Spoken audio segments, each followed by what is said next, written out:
Hey, Planeswalkers, welcome to this week's episode of Friday Night Meta, my friends. One of my favorite things to do here, it is me, yours truly, Meta Master Mythras, to bring you all the beat down when it comes to all the movement that's going on MTG Arena here today. So with that, Planeswalkers, I appreciate you tuning in. We do got a lot to cover. You guys can feel free to check out the timestamps down below. We're going to talk about last week. You guys can absolutely go check out that episode.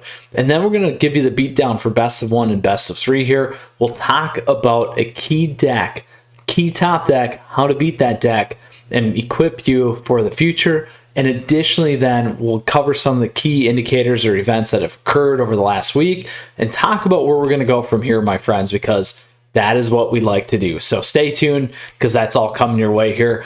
And I appreciate, like I said, you tuning in. Feel free to support the channel by checking out the description down below. Lots of great ways to do that. Or just tossing me a like. I'd love to hear if you guys are on top of this content as well. So let's go ahead and drive into it here today. To talk about what happened last week, like I said, you guys can check out the episode, but in a nutshell, what we had going on, we had the Kaldheim Pro League weekend events going on, lots of gameplay, lots of outcomes, lots of impact on the meta. Additionally, my friends, we had a reset here for March. So what happened was we saw this huge dip in a lot of things that were played. We saw a lot of transition going on. This happens when the meta resets. It's really, really common, particularly out of the gate. A lot of things are falling into place, a lot of plays happening in those things as well. So, but not to discredit what had happened. There are two big things, and then we'll talk about that for one of them for this week. But the other one, like I said, was the Pro League. Lots of things that happened and had an impact here.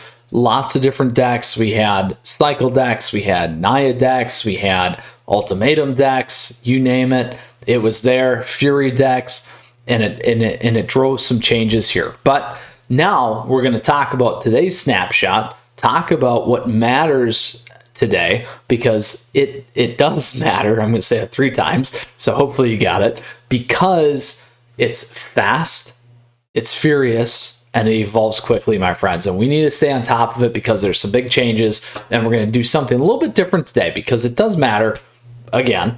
So pay attention here.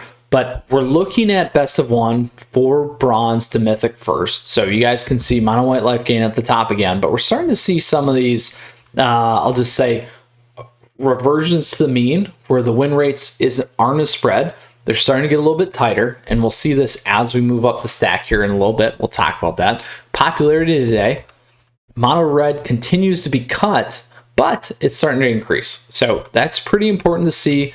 Additionally, what we're seeing is a lion's share now of mono white. Mono white has significantly jumped. And so hats off to CGB. I know CGB's done a lot of work on the mono white front. Many of you big fans. I'm a fan. And also, personal record here, I hit top 50 with Mono White Lifegain. You guys can check out my video on that and my story on that if you'd like. But certainly a big deal. I've called this for a while. Crokies did one of the first things back in Zendikar's Rising. You guys called me out. I called you back, and we said, hey, that's what's going on. So the reality is this is why we do these pieces. Stay ahead. We see the meta. We talk about those top decks. We talk about how to counter them and what makes sense. You guys transition. You guys do better. We all do better together. That's how it works. So key information there. Now, some other things that we're starting to see, though. Here's what you got to pay attention to. So this is best of one. Best of one used to be dominated by aggro. We're not seeing that anymore, my friends. It is changing. It is very, very, very important to see this. It's changing. Additionally, the win rates are changing. Now, this is the snapshot for bronze to mythic. We're going to drill into this a little bit more. But some of the things that we are seeing, mono red, staying flat, the win rate's going down over time, but this is for this snapshot. So keep an eye out. We're going to change a couple things here in a second. Mono White Lifegain's becoming more prominent. Win rate is dropping. Sultai, staying steady. Win rate staying steady. Keep an eye on this one. Boros Cycling. More of you guys are playing this. Win rate's going down. This was a key call out here. Many of you guys asked me to cover this deck. I've done 2 of these now. Thank you very much. I'm glad we did it because it's going to play a nice hand in the best of 3, so stay tuned on that too. Mono red aggro staying flat. White aggro's dropping. Now the win rate's coming back up. Dimmer rogues. Win rate staying flat, the gameplay staying flat. This deck was never bad, my friends. Naya Adventure staying flat. Again, best of 1. Is it Flash starting to creep back up? Keep an eye on this one. So key points here, again, top win rates, Mono White Lifegain makes sense. Given what we said about the meta, we're starting to see diversity here in the top 5. We got white aggro, snow aggro, dimmer rogues, Sultai control. So we have both ends. We don't have mid-range really, unless you consider rogues slightly a mid-range because it's kind of a tempo-y deck. We're starting to see this aversion to the mean. Now, popularity today, in terms of a nutshell, we've seen mono red drop, slightly gain some share back. Mono white Lifegain really going up. Sultai control or Sultai emergent really making a difference. Same with Borocycling and mono white aggro really dropping off. So pay attention to this. This again, my friends, is best of 1.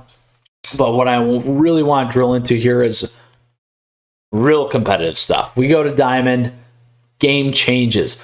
Mono White Lifegain's at 17%. It's still got a nice win rate.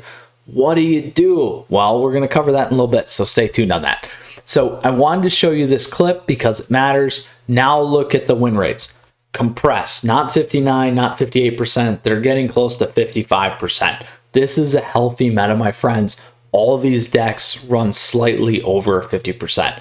That is what it's been like for Zendikar's Rising. We've been lucky to have that here with Kaldheim as well. And then again, in terms of popularity, we see Mono White Lifegain, we see Mono Red Aggro, we see Sultai, we see White Aggro, we also see Dimmer Rogues and Borocycling as well, and we can take a look at that. So very, very interesting things that we're going to keep an eye on and stay top of. Now we're going to drop into best of 3. Best of 3 is a totally different ballgame. We're going to apply this filter. We see a little bit different matchup. Probably not what you're expecting, and we'll talk a little bit more about this, but maybe you are if you're reading between the lines here. But mono red snow aggro is still dominating, my friends. Best of 3 is still crushing at a 61% win rate.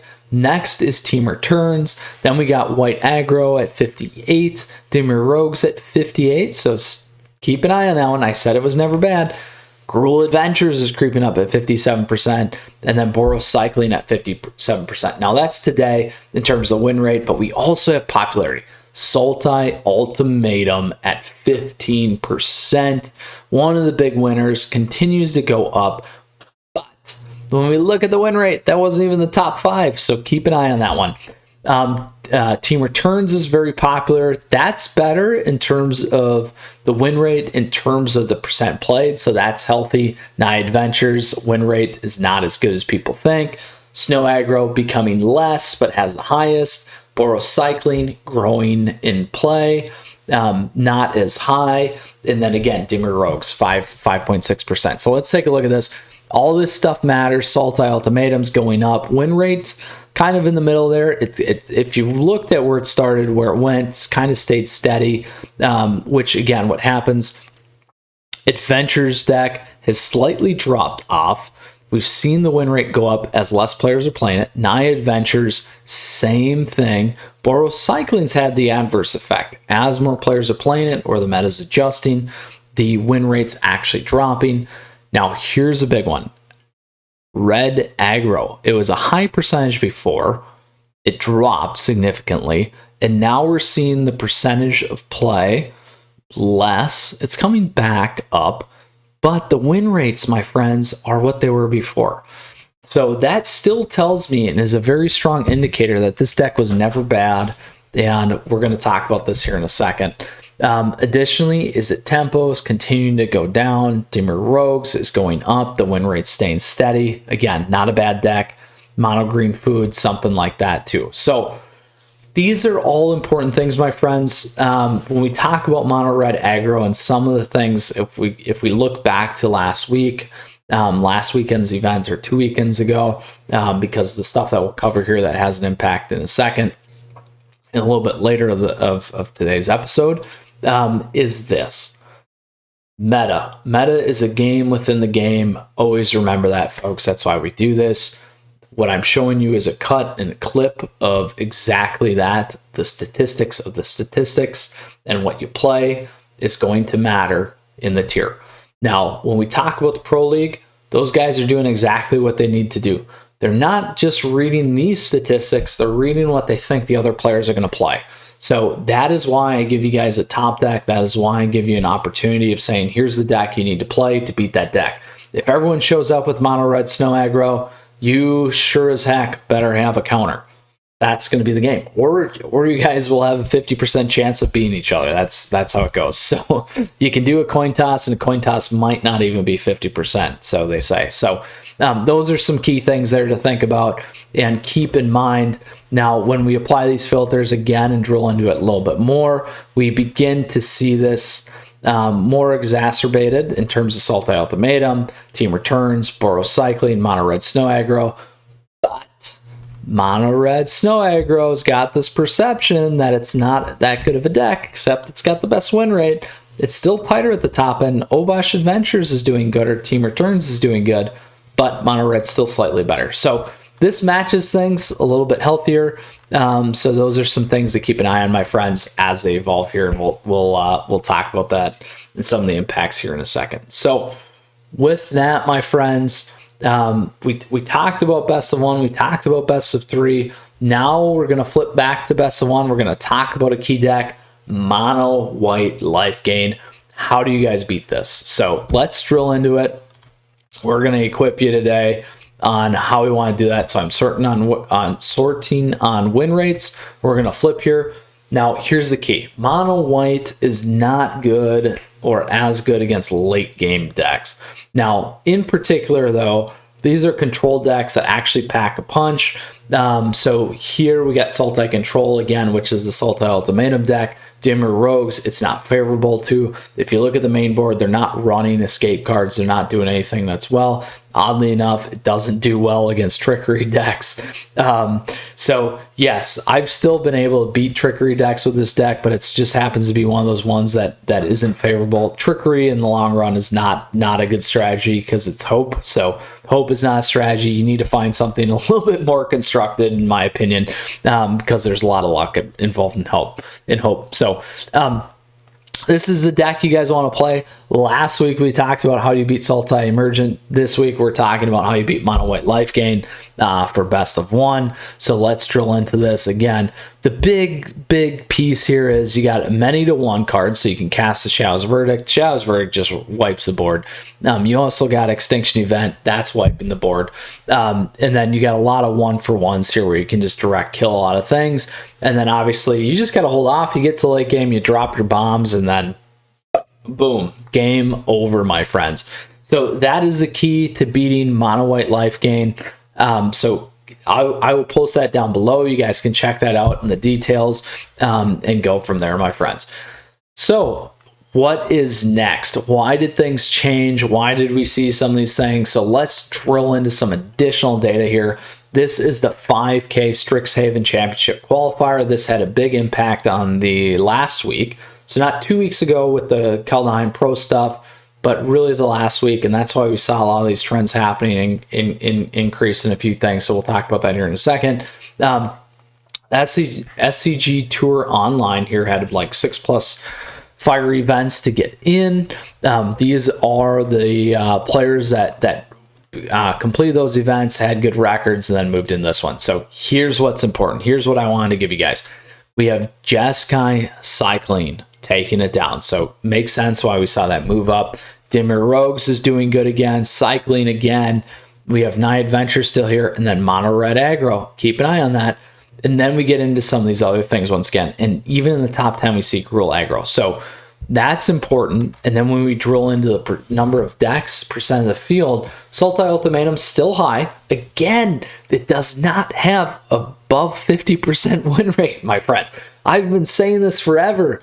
The deck is not as good as people think. If you show up to an aggro dominated meta and you're playing Ultimatum, you might have a better chance. It happens. However, you still can get burned down pretty quick. So keep that in mind. Now, here's some key kickers here.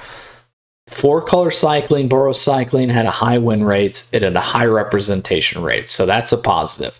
Night Adventures also did not do well, did not perform well. Mono red aggro again, though, is starting to creep back up. So it's positive. Dimmer Rogues broke even. Teamer Adventures, 51% here. So this is a key one that we got to keep an eye on. This is the turns deck. We saw it also in the meta deck. So again, this is a little bit different. Now you have Fury's doing really well. Now I didn't have a lot of success playing it. It's kind of hit or miss. For me, it's slightly surprising, not as big of a data set. Again, Teamer Adventures here. And the other big one though is Gruul Adventures. Not a lot of decks, but 66% win, my friends. So I don't think Gruul ever got bad. I think it's just played less. So let's keep an eye on that one too. So lots of interesting things here. Certainly the cycling deck is, like I was saying, like I had a lot of people ask me about that. We did some additional videos on it. You guys can check that out this week as well, if you'd like to. We covered the two versions. We covered the traditional version. I'll say the upgraded version as well, with Pyromancer. So those are all good things, making an impact here, my friends, and making a difference. So to pull things back together here in the meta, my friends, and to kind of close today's episode out, we're going to keep an eye on this. I think best of one's going to change. Mono White Lifegain certainly's got a healthy spot. I hit top 50 on it. CGP hit number 1. Lots of good things in that space. Again, Crokies was doing this back months ago as Zendikar's Rising. You guys called me out. I'm calling you back. Because I keep track of these things. That's why I do this. And I think, again, as we see the meta shift, as things become healthier, we see this reversion to a mean, you become more advantageous to play a Sultai control deck and line up based off the meta, and that's what you do. And if you watch some of CGB stuff, he gives you guys a deck, he plays a counter deck, and rinse and repeat, and that's how it goes. So at least my 2 cents. So CGB, I love you. So nice work. Keep it up. That's important. Now, the other thing, under the radar, I want you guys to keep an eye on. I've been saying this and preaching this for a while in the Discord server. Doomscar was hyped. Doomscar didn't see anything. Now Doomscar is going to come back. You have an aggro dominated best of 1 and best of 3. Now there's a diversion. We don't see them syncing up as much. So it's not as aggro heavy. So there's an opening for a control deck, particularly in Azorius. I did a deck this week on Mythic Matt. Congrats, Mythic Matt. I'm going to give you the shout out here again. Top 5 deck. Very, very nice play late game as well as early game. Makes a difference. Gives you a lot of opportunities there with, it's called the Azorius Fable. A blowout card at the end, at the top end of 6. And keep that in mind, my friends. I think we'll see things continue to evolve. I think there's an opportunity for Azorius here for more of a traditional blue-white control deck.